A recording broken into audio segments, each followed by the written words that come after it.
I just wanted to start by going back to take a look at how the band came into existence, into being in the first place. And Michael, you moved to London in 1976, and you were busy with Automatic Man, with Pat Thrall, fabulous musician. You worked with the band Go, which had Steve Winwood attached to it, and Dimiola was attached to it as well. So what did you think about the music scene in London when you arrived back there then? Because it was the birth of punk rock. Yeah, I didn't see the punk rock scene while I was in London. I didn't really get out a lot. Well, I did, but I didn't see a punk scene. I didn't see that until I was living in New York City a little later. You know, when Stephen and I were putting this together, that's when you started seeing both punk and hip hop stuff coming out.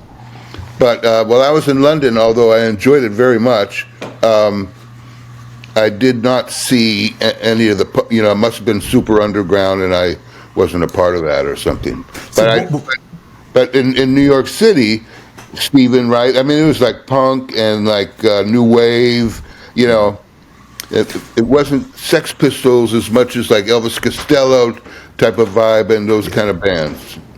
The Ramones, Talking Heads, all those New York people as well. CBGB scene, yeah, with Debbie Harry and Blondie and the rest of it. It's funny because whenever you talk to musicians in the States about the punk scene, the view and their perception of what was a punk band is completely different. You just mentioned it there, the Sex Pistols, pure punk, as opposed to that punk and new wave thing that was going on. But Stephen, you'd had that debut album, From the Hip, come out mid-70s. You'd got it produced by Daryl Hall. Now, this was a big deal, wasn't it, to get Daryl Hall on site to produce this album, because they'd left Atlantic Record Company and gone to RCA, and that is when their career took off. So how did you come to secure his services? Well, I was working with their touring band when I left Florida. Came up with my good friend Eddie Zine, who was a drummer, and we lived in New Jersey for a while because we wanted access to New York, because that's where it was happening. And actually went north to pursue my own music, but then they heard some of my music and they asked me if I would like to go on tour with them. And so I started going on tour with them, and it was great because they're fabulous. They were great, and I got to play with musicians that were terrific, better than me, and so I learned so much, and it was really fortunate for me. And Daryl and John were just fabulous singers. It's like, wow, and great songs. So anyway, that's how I met them. And then Daryl just kind of treated me like a little brother and took me under his wing. He knew I was a good songwriter, and so so we would mess around and write stuff together. And he just thought, he actually got me the deal. He actually went to the president or something and said, "Wow, give this guy a deal. He deserves it," or something. But he was like sort of my mentor for a while. And so you're coming together, the pair of you, involved the then manager of Kiss, as you said, Michael. You'd moved back to New York. You were in a band with your brother, and Bill was looking at you, but it was he that recommended that you give Stephen the phone call, and that was basically the beginnings of your relationship. Yeah, that I had a situation with my brother that Bill O'Coin was very excited about. Brought down his whole team down to SIR, the rehearsal studios, and we blew it.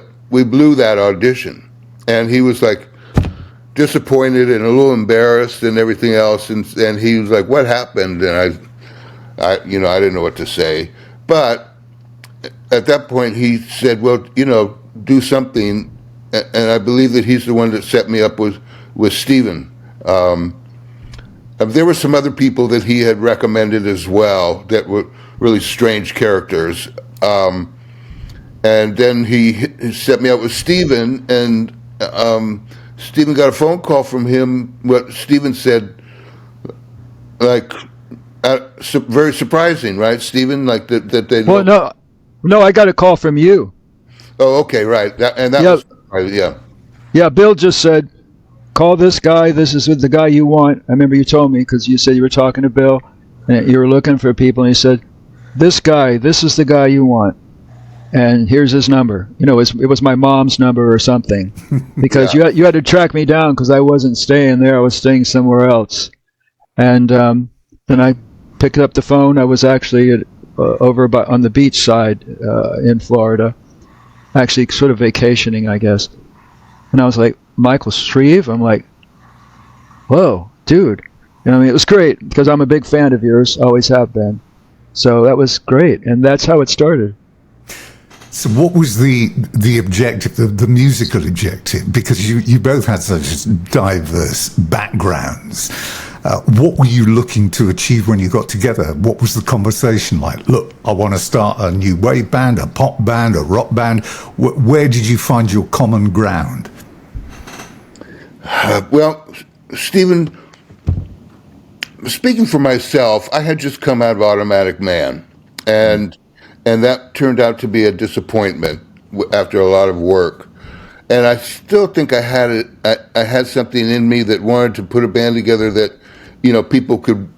It was like people would dance to and relate to, and so I was looking for, you know, like-minded people that would, you know, a good band, a real tight band with good songs and good vocals. And so Stephen and I talked, but we played a lot as well. And then I think it just started happening naturally. Stephen probably has more detail left in his memory brains than I do. So, Well, that's about right. Yeah, we just wanted to. We were listening to a lot of the bands that we liked at that time, and of course the classic bands. You know, we're all Beatle fans, so there was a high bar. We knew you had to have. We wanted everybody to write. We wanted everybody, you know, to sing and to contribute equally, like a real band where everybody was strong unto themselves. right. You know, and that's what we looked for, and we auditioned a lot of people to end up there, because there's not a lot of people that have all of those qualifications. Pete joined, and you get Novo Combo. I mean, he'd been with Carly Simon. So the whole group of you had some serious background. I mean, it was obvious what was going to come out was going to have a real quality about it. It'd be impossible almost to get four people in a room with the experience that you had and put out something that wasn't very good. Oh, you'd be surprised how easy. Yes, I was going to say I don't know about that. A lot of it has to do with the personalities of the people involved. Yeah. You know, we were all on the same page. I mean, everybody has ego, but our ego was the band. Yeah. You know what I mean? Yeah. We were very collective and protective of the band, and and cared about it quite a bit. And we're a democracy, absolutely democracy. And and if you change that one person, if you change that one move, it could change. It changes the band totally. Because that happened to us when we went to the second album. Jack had gone for whatever. I still don't know why, but I really don't. I mean, I showed up one day and it's like, Jack's leaving. I'm like, what? So anyway, so we got another person who was a fabulous musician. I mean, amazing. Chico. Wow. Yeah, it's just great.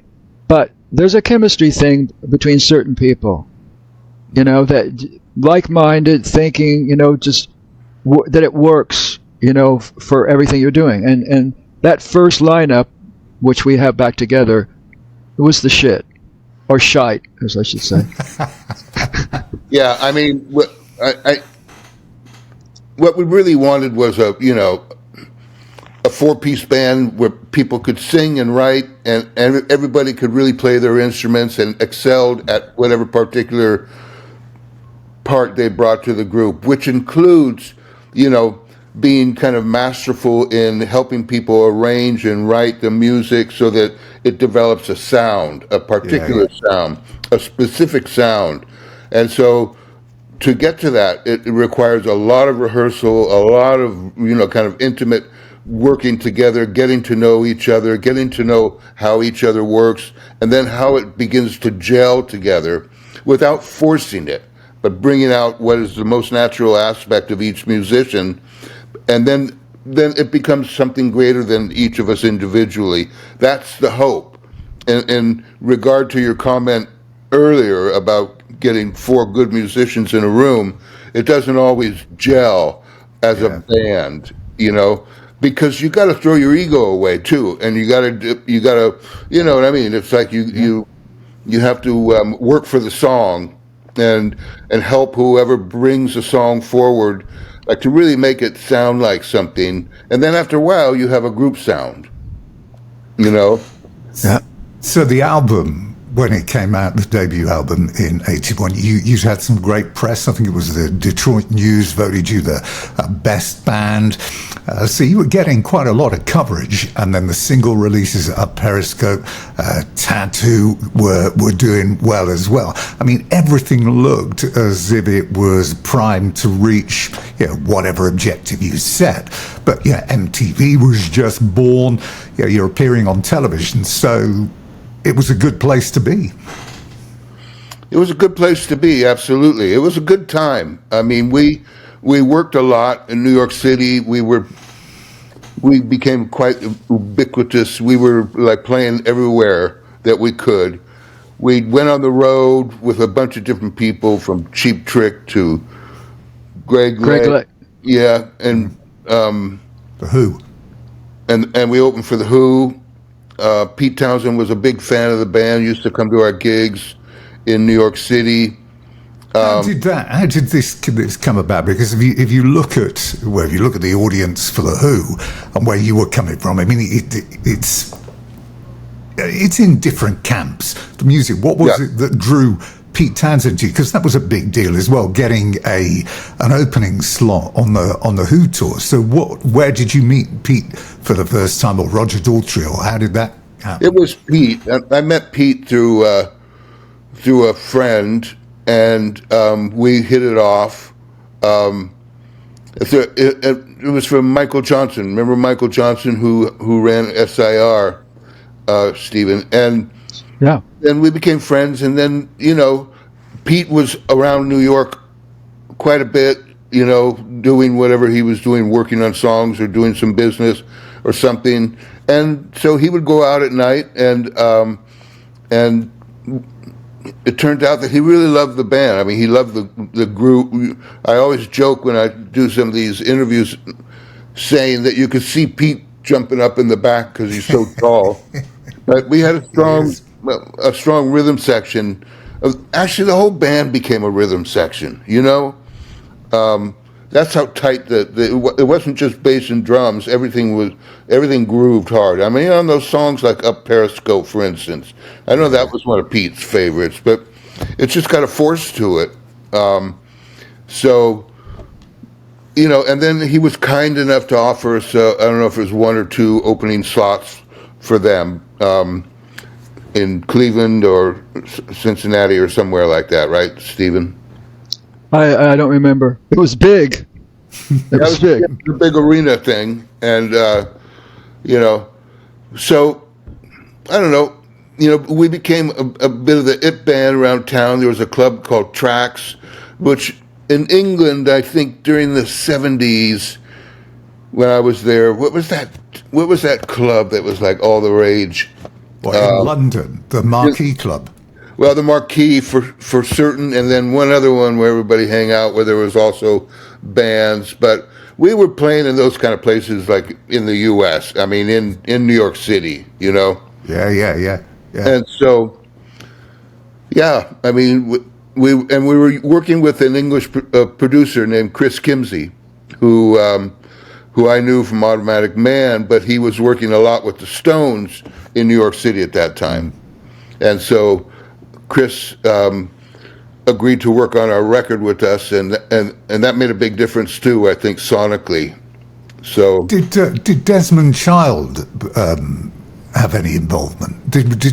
Was he actually involved in composition of some of the tracks on there? Yep, Stephen. Well, yeah, he helped me out with one of my songs. A song called there's a song called E Train, and Right, yeah. and it did well for us back then. And we re-recorded that song because Jack always wanted to re-record it because he never felt like he got it exactly how he wanted it. So this time we got it exactly how Jack wanted it. And he did a great job. He's really good. But actually, I had written the song because I lived at that time I had moved to Queens, New York, and I used to take the E train to rehearsal like all the time, and so I wrote a song about taking the E train to New York City, and then I played it for Desmond one day, and on the chorus I had additional lyrics from what it is. No, they were the same. What's there now was there, but I had in between lyrics. Mm-hmm. And all Desmond really did is he said, just get rid of those in between lyrics in the chorus. And that was his contribution. And I was like, yeah, that's a good idea. So he ended up getting credit for that. So well, that's all the power to him. And in all fairness, I was kind of shocked because I had helped Desmond on one of his demos. Like, I mean, I co-arranged several songs with him on his stuff and did licks and everything, guitar and bass, I believe, and just as a friend, you know what I mean? Because I was a friend with his in Miami. I'd known him since Miami. So it's like, I just thought it was like, hey, man, you're just helping a friend out. But his publisher at the time was like, oh, no. Anyway, we gave him a little piece, and he was happy. So, I mean, I don't care. Who cares? But it's a good song. It's a good song. And Desmond's a great songwriter. I mean, but he's good at writing with other people. You know what I mean? Because when he writes with Bon Jovi or Aerosmith, he's like the guy that comes in and helps clean up the song. Yeah. Yeah. And he's very, very successful. Yeah. So you got a great album out. You're mixing in some top-level company there. You've got, an amazing amount of talent. You do the Montreux Jazz Festival, by the way, as well. Well, that was the following year. Correct.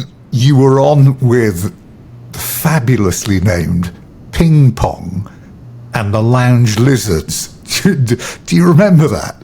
No. Lounge Lizards. I remember the Lounge Lizards. Yeah, I remember the Lounge Lizards, Ping Pong night, because they were a New York group. So, but I don't remember Ping Pong. I remember Montreux. That was with the second album. We did that with the second album. Yeah. So that was a great event, by the way, because you had there was Talking Heads were on that Montreux festival. Stevie Ray Vaughan was over there. Did you actually mix a lot, or was it just straight in and straight out?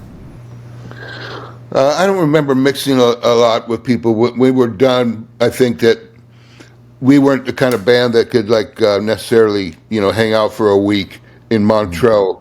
I remember leaving there by train and going to Italy, though, after the band left.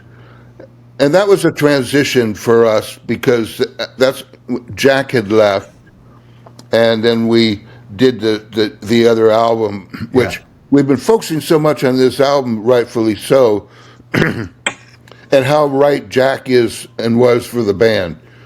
You know what I mean? What he added to the characteristics of it. But lately I've been listening to the second album, and I think it's terrific as well. So, and it's just a different energy. It's a different sound. It's more a little bit digital, clinical sounding record than the first one, which is really got a more rock analog sound and feel to it. But both iterations of the band were terrific. I've come to realize in the last couple of weeks by just listening. Sometimes I forget which tunes were on the first album and which tunes were on the second. And so, and that's how I've discovered that, man, the second album, we did good on that as well. So you were in a pretty good place. I mean, it's not unusual if you've had a great debut album for the follow-up not to be quite as good. So why did it just peter out? Why did you not continue with a third album?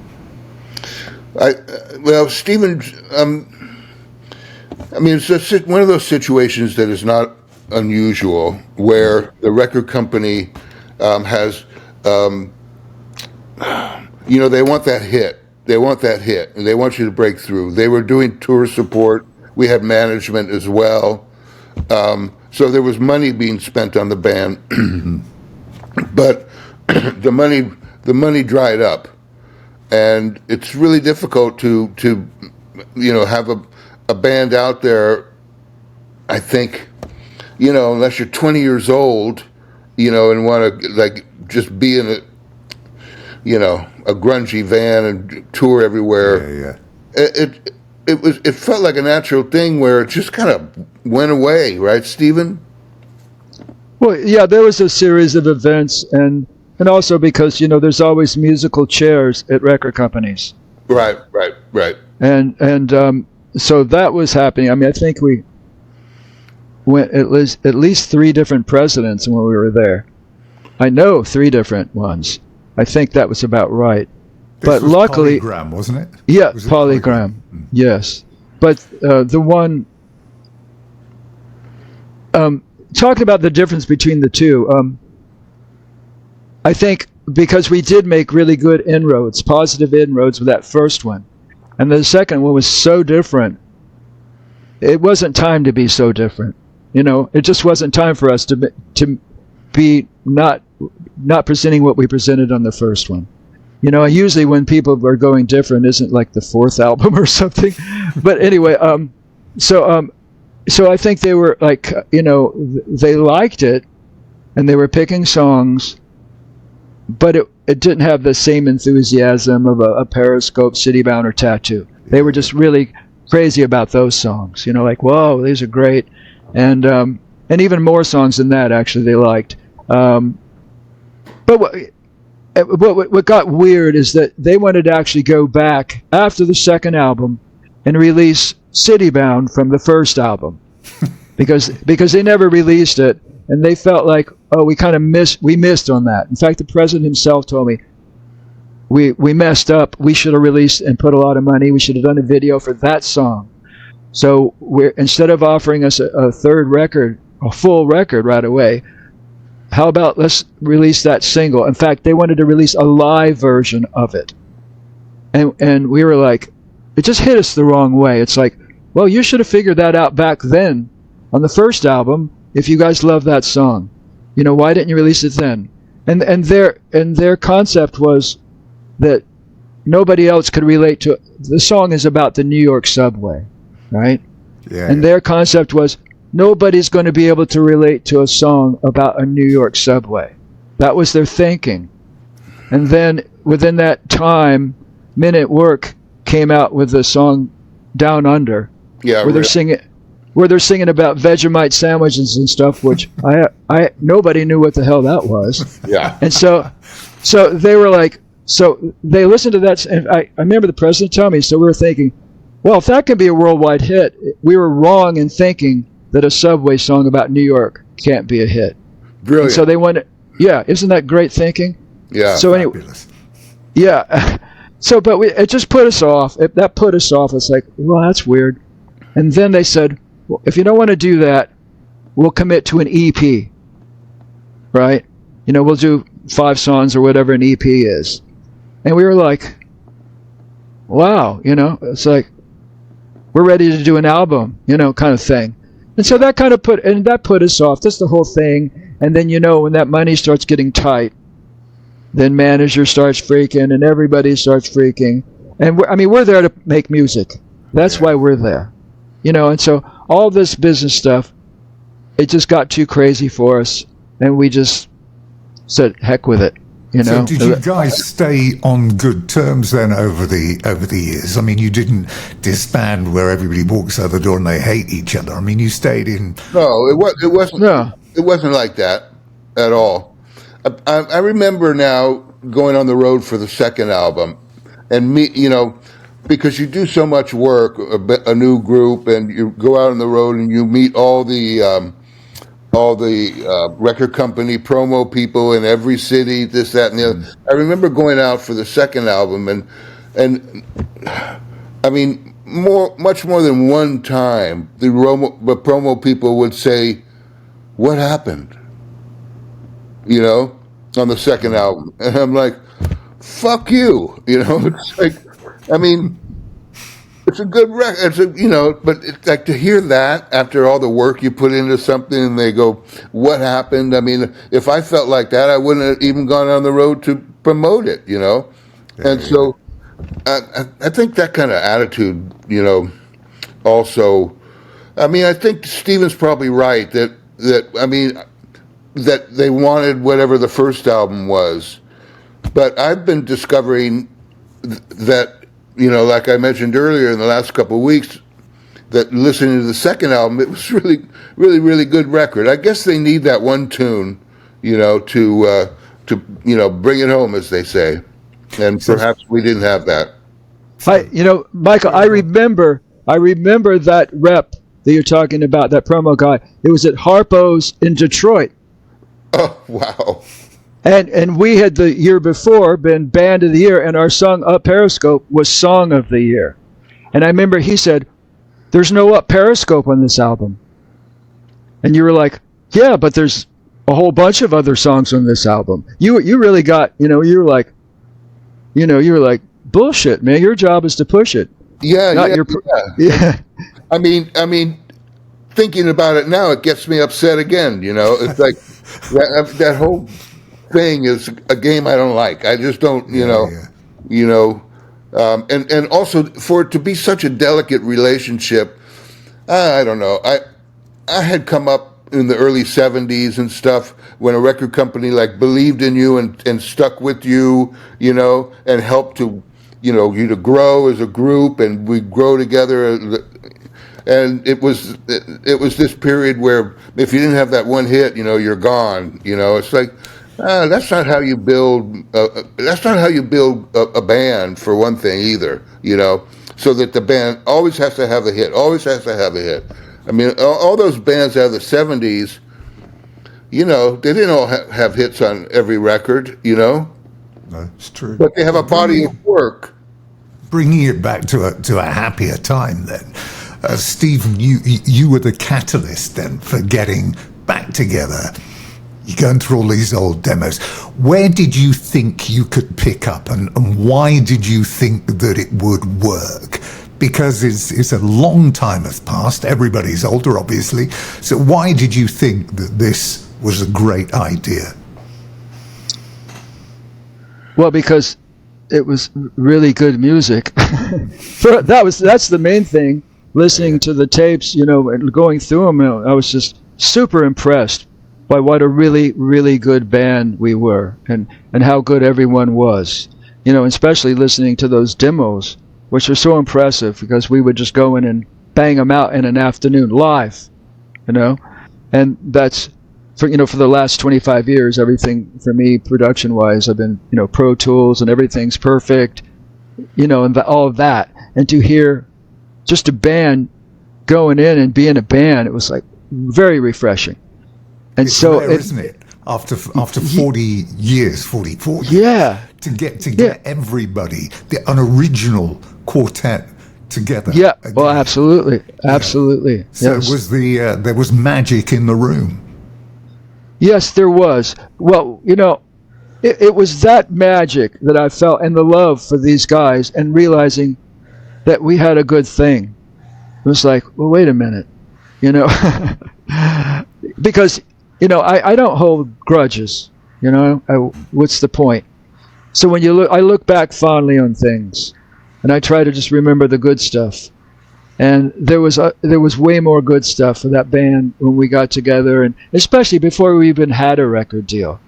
Just being a band and working and getting people and people like Pete Townsend showing up, and Mick Jagger showing up to our gigs and digging, and like, we're supporting you guys. It's like, wow. And that was special. That was very special. And so I just thought, I'll reach out and see what happens. And, over a period of time, we just work things out. And because we are a very democratic band, we had to go through a lot of different songs. because we were always good about throwing out songs. Because we would write a lot of songs and say, nah, no, that's no good. We didn't have those kind of egos. It was like, sure, get rid of that one. And literally is recorded as live. There's no overdubs here or anything. It's almost pure. Demos, yes. I mean, we might have done a little bit, but I mean, on some of these things, I think they were just 2-track or something, Mike. Yeah. Weren't they just a lot of these tracks, practically half the tracks on the new record are just those demos that Stephen was talking about, where we just went in and played them. It's incredible, really, because this product that is now out is incredibly well polished. I know, Michael, you've often said, and I've seen the quotes, you're saying, look, I don't mind getting back together, but we're not just going to rehash something that we've done in the past. We're not going to produce something that, has a feel of 44 years ago. This is, it's like a very grown up record for now. It's like the sort of music that adults listen to. Oh, wow. Thank you. I guess, the way I look at it, and I'm not sure how everybody else looks at it, but we did have some fans. And to me, this is a really wonderful gift for those people. And at this point in our lives, that we have left over to share with those people who supported us. And then if we can bring in new people to experience it, all the better. The influences. I mean, this was a brilliant thing. Now, I mean, the audience obviously was bigger in the States than it was in Europe. So anybody from Europe listening to this now, putting this on, you sit back and you just let these waves of music come over, and you're hearing influences of Steely Dan, you're hearing influences of John Anderson, yes, Pink Floyd, obviously The Police with that reggae feel to it. But there was one track on there, I've made a note of it down here, It's Only Temporary, which was ska. I mean, this is two-tone. I mean, when I put that on, I'm thinking, well, maybe people in the States or North America aren't aware what two-tone is, but basically it was ska. Fabulous track.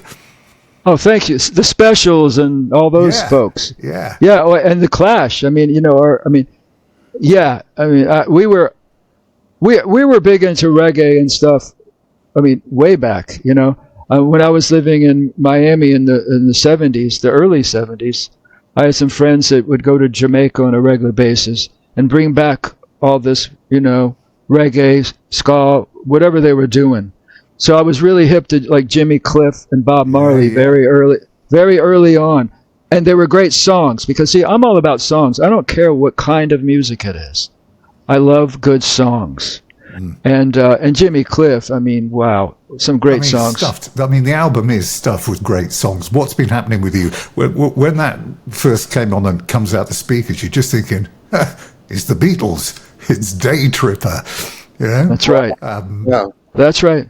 I'm really curious to hear what people hear in them. You know what I mean? Like what you're talking about now. There's so much. And the thing that's great about it is every time you listen to it, you might hear something else. You're just going, that's it's Sting, or it's a bit of the Clash. But there's such a melting pot of influences that have been blended into this very, very polished product that you must have been really happy with the outcome. And judging from the reaction from people who've written about it, I think one guy wrote, hey, this band deserves a fresh look. We need to take a fresh look at these guys. Yeah. Here. Yeah. Great. Awesome. Now, if people would only buy records nowadays, right? It's sort of like this is the problem. I mean, this is the real problem because it's such a pleasure to make the music. It just is. That's what we live for. But you can't make any money for doing it. You know, I mean, you can't. I mean, a record like this, for instance. I mean, sometimes you try to, turn people onto it, and they say, "Well, I don't have a CD player." and that happens a lot. This is incredible. It's not we don't buy albums anymore. You're not the first person who said that to me in the last 6 months. And we speak to many people, musicians and artists, and that has been brought up on more than one occasion. Oh, I'll send you a copy of the CD. I don't have a CD player. What? Exactly. What do you listen to it on? A telephone? Well, I mean, I must admit, I'm the same way. I mean, I do have CDs, and I have several CD players. I have one in my car. I do love to have vinyl, but I listen to most of my music and discover most of my music online, you know? Yeah, I mean, I go because I love to find new music all over the world. So I'll go to Spotify, even though I hate them. And Bandcamp has been really a great place to discover new music, you know, in any genre. But I don't know what people are going to expect when musicians can't make a living making music. You know, I don't want to sound like the old guy complaining, but here I don't go. think it is. The conversation will need to be had at a certain point, be it now or in the near future, because it will reach, you know, point zero when people just go, well, if I'm not getting paid for it, why am I bothered? What's the point? If it's not valued in the society enough to pay something for it, then who knows what's going to happen? You know what I mean? So did this project exceed your expectations? It did mine. I mean, probably not. No, but he was no. the instigator of this whole thing. Him and his wife Patty, and so I'm the kind of guy you kind of drag kicking and screaming like it, you know, into the past, which I don't like. And so for me, it's been a real pleasant surprise. Like the whole thing, I mean, Steven shepherded the whole thing through. And then it took me about like halfway through the whole thing where I said, you know, don't fight this anymore. You know what I mean? And like, just surrender and get into it. And so I'm really pleased with the final outcome, much more than I was anticipating it to be, to tell you the truth. Cool.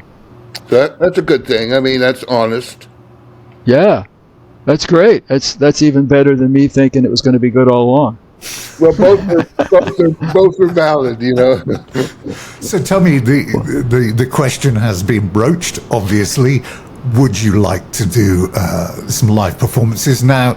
Yeah, I know these things are more difficult to put together. Everybody is a lot older, committing time is more difficult, but would you like to say maybe do festival? I don't even know how to answer that. You know what I mean? I honestly, it seems so distant. Honestly,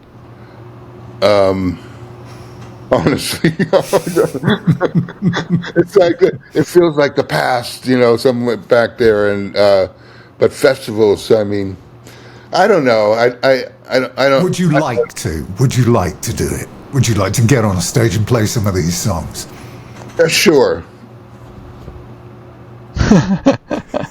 Yeah, I agree too. You know, it's not like it used to be, really. You know, I mean, same goes for everything, just like record sales.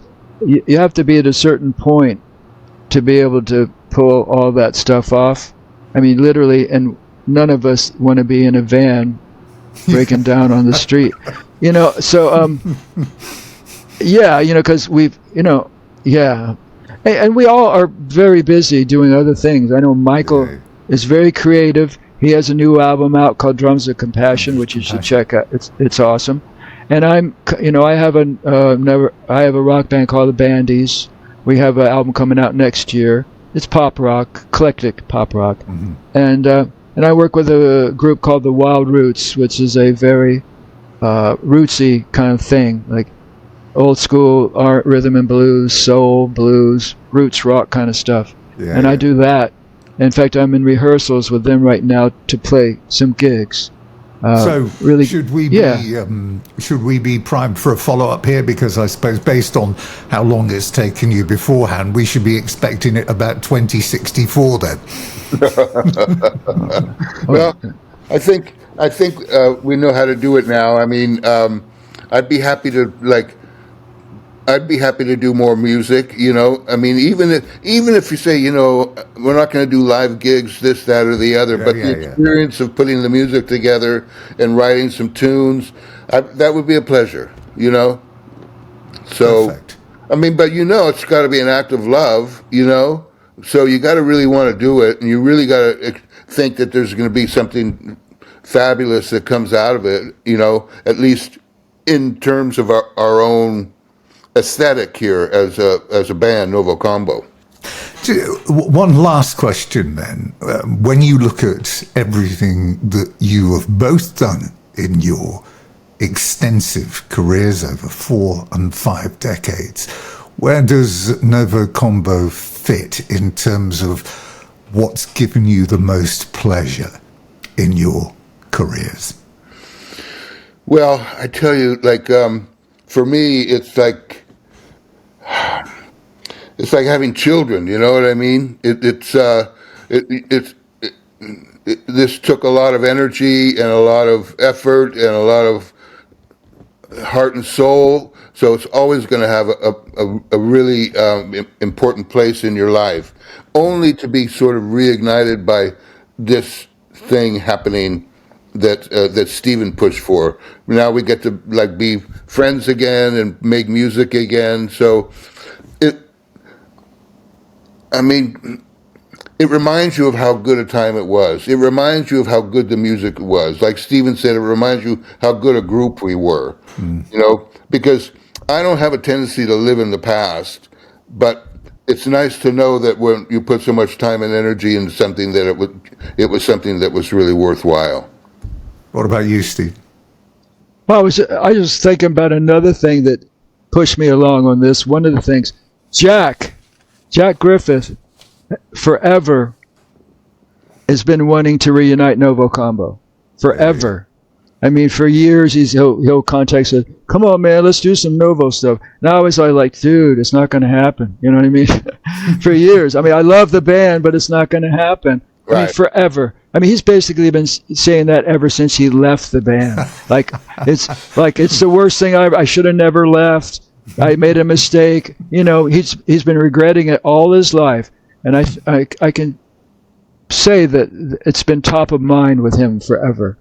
And so that was another thing. It's like, okay, Jack, here you go.